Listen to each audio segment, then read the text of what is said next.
Dobar dan, možete da nam se predstavite? Ja sam Anita Jovanović, studentica prve godine andragogije. Prošle godine sam pokušala da upišem psihologiju, međutim nisam uspela. A gde ste se pripremali? U prvoj gimnaziji na pripremama. Dobro, i kako je bilo tamo? Pa, bilo je u redu, međutim potpuno je drugačije koncipirano u odnosu na pripremu u petoj. I iskreno više mi se dopada u petoj, zato što... A kako si saznala za pripremu u petoj u agenciji Desire?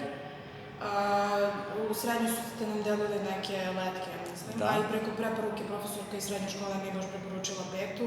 Dobro. Ali sam čitala neke komentare na Facebooku pa sam zbog toga krenula u prvu. Dobro. I ništa, mislim, bilo je u redu, međutim, kažem, ovde mi lično više odgovara zato što ovde se podrazumeva već kada dođete na predavanje, to jest na pripreme, da ste već pročitali lekciju i ne gubimo vreme time što čitamo lekciju na samom času kao što je bilo na prethodnim pripremama, nego profesorka već računa da ste naučili i samo dođe i postavlja pitanja koje su vrlo slične pitanjima na testu. Da, na prijemom, tako da su samo korisna pitanja. A recite nam, da li su u prvoj opšte informisanosti psihologije zajedno ili su odvojene?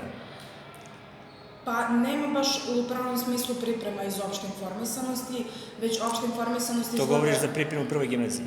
Da. Dobro.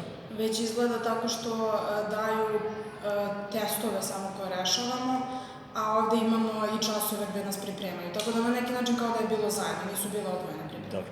A kakve su ovde kod nas u petoj gimnaziji u agenciji Desire iz opšte informisanosti? Pa meni je odlično, profesor je stvarno super. Baš dosta informacija nam nudi i neke zanimljivosti koje mogu da dođu na testu, tako da odgovaram sam. Dobro. A recimo, je bolje tako da budu odvojene pripreme za opšte informisanosti, za psihologiju, imate odvojeno dvočas za opštu, odvojeno za psihologiju ili ne?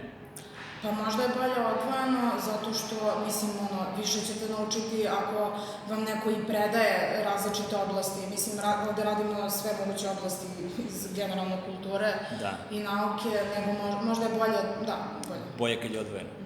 Dobro. I znači, generalno si zadovoljna našim pripremama?